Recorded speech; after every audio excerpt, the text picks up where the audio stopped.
ছেলে একটা মানুষ আর একটা অমানুষ, এই ছেলেকে নিয়ে আমরা কি করি? ওই আপু জলদি জলদি এদিকে আয় তো। জি খালাম্মা আসতেছি। জি খালাম্মা বলেন। কি বলবেন বলেন। আমার দুটো ছেলে, একটা মানুষ আর একটা অমানুষ। অমানুষের কথা জানোস না হাবু? খালাম্মা আমি তো কাজ নেই, ব্যস্ত থাকি। আপনার পোলার খবর কখন নিব? আমি আপনার পোলার খবর কইতে পারব না খালাম্মা। আমি এখন যাই, আমার কাজ আছে। আমার অমানুষ ছেলেকে নিয়ে আমি কি যে করি, আমার মনে বড়ই অশান্তি। আমার অমানুষ ছেলেটা যদি মানুষ হইতো তাহলে আমার ভালো লাগতো, আমি খুশি মতন চলতে পারতাম। বাবারে তুই ভালো হইলে তোর ভাই তো ভালো হইল না। মা ভাইয়া একদিন ভালো হইবই না। মা তুমি ভাইয়া এনে চিন্তা করো না। বাবারে চিন্তা তো করবে চাই না, চিন্তা তো একলাই এসে যায়। মা জলদি 500 টাকা দাও।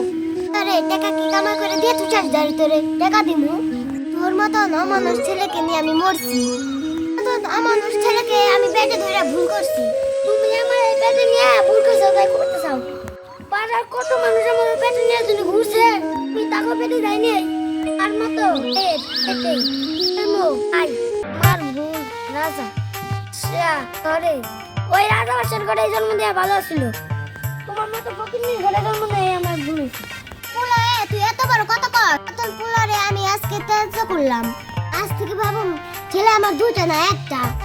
তোর মতন খারাপ ছেলেরে আমার দরকার নাই। এখন আমার বাড়ি থেকে বেরিয়ে যা।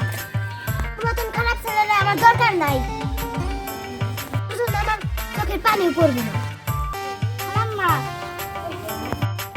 ভাইজান যে খাতায় দিয়ে ভুল করছেন। ভাইজান একজন মানুষ হইতো, ভাইজান যে খাতায় দিয়ে অনেক খারাপ করলেন। একটু কলের দিয়ে শূন্য কল বেশি ভালো। না আপনার পাশে আমি আছি।